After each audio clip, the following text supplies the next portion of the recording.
Good morning to all of you. Class 8th, subject Social Science, topic Judiciary. Dear students, आज इसमें हम What is the structure of courts in India के बारे में पढ़ेंगे कि भारत में अदालतों की संरचना कैसी है। तो आप बुक का पेज नंबर 57 निकाले, उधर ही से हम पढ़ेंगे।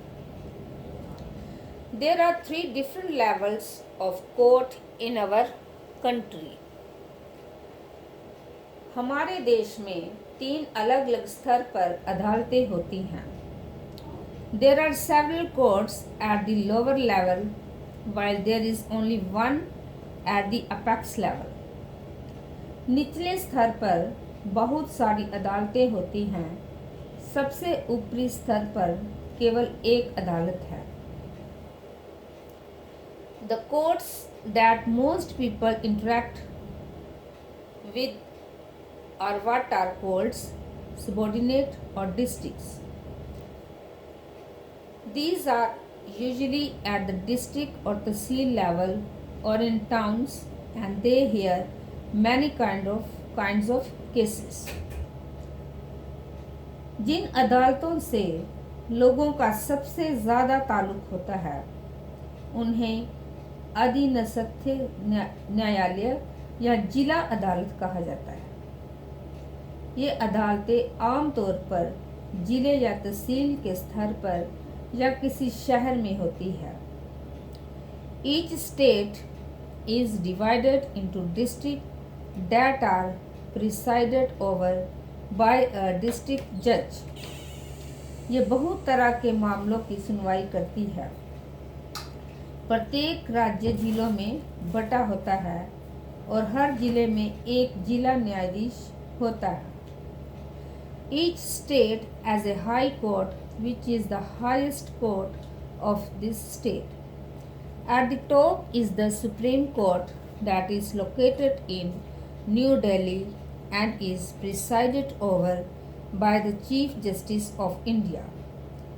The decisions made by the Supreme Court by binding on all other courts in India. तो ये बहुत सारे मामलों की सुनवाई करती है। प्रत्येक राज्य जिलों में बटा होता है और हर जिले में एक जिला न्यायाधीश होता है। प्रत्येक राज्य का एक उच्च न्यायालय होता है। ये अपने राज्य की सबसे ऊंची अदालत होती है। उच्च न्यायालयों से ऊपर सर्वोच्च न्यायालय होता है। ये देश की सबसे बड़ी अदालत है जो नई दिल्ली में स्थित है। देश के मुख्य न्यायाधीश सर्वोच्च न्यायालय के मुखिया होते हैं। सर्वोच्च न्यायालय के फैसले देश की बाकी सारी अदालतों को मान्य होते हैं। Are these different levels of court connected to each other? Yes, they are. In India, we have an integrated judicial system, meaning that the decisions made by higher courts are binding on the lower courts. तो क्या विभिन्न स्तरों की ये अदालतें एक दूसरे से जुड़ी हुई है? जी हाँ, भारत में हमारे पास एकीकृत न्यायिक व्यवस्था है। इसका मतलब ये है कि ऊपरी अदालतों के फैसले नीचे की सारी अदालतों को मान्य होते हैं। Another way to understand this integration is through the appellate system that exists in India. This means that a person can appeal to a higher court if they believe that the judgment passed by the lower court is not just. इस एकीकरण को समझने के लिए appeal की व्यवस्था को देखा जा सकता है।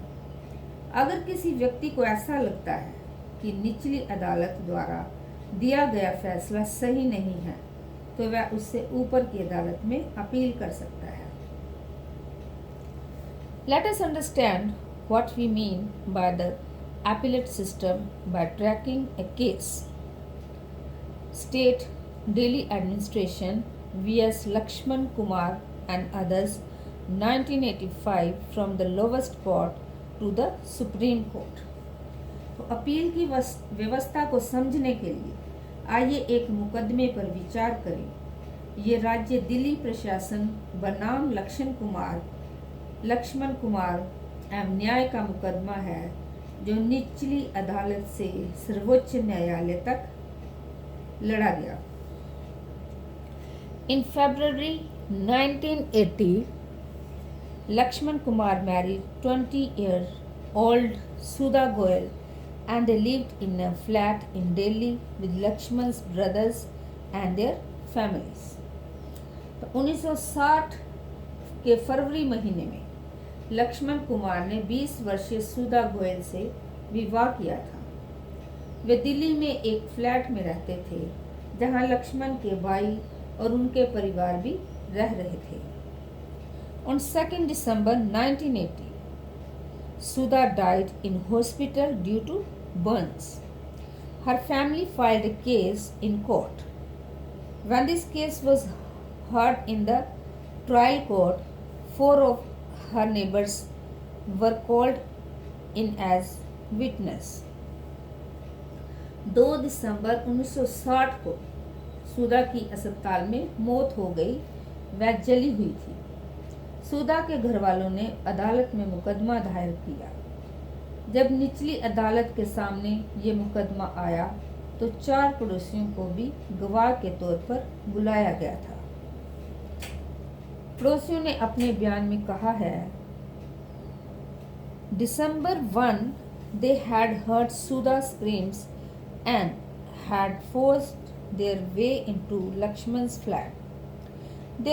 They saw Sudha standing with her sari in flames.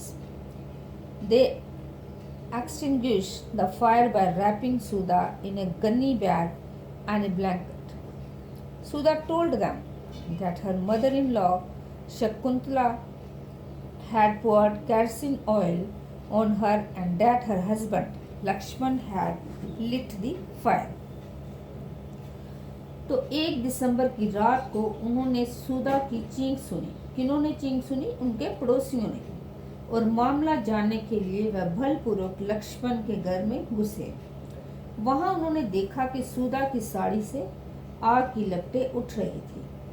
उन्होंने सुधा को एक बोरे में और कंबल में लपेटकर आग बुझाई। सुधा ने उन्हें बताया कि उसकी सास शकुंतला ने उसके ऊपर मिट्टी का तेल डाला था और लक्ष्मण कुमार ने आग लगाई थी। तो डियर स्टूडेंट्स, आप देखो कि कैसे कैसे एक इंसान को तेल उसके ऊपर डाल के उसको जला दिया गया। अब इसके बारे में हम आगे कल पढ़ेंगे। पहले ब्लैक बोर्ड पर मैंने होमवर्क दिया हुआ है, उसको आप कॉपी पे उतारना और याद करना। तो व्हेन डिड सुधा डाइड? सुधा कब मरी? इसका आंसर है ऑन 2 दिसंबर, जैसे कि हमने लेसन में पढ़ा है। On 2 December 1980 Sudha died in hospital due to burns, क्योंकि उसको जलाया गया था।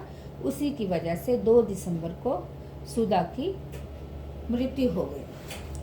Thank you and have a nice day.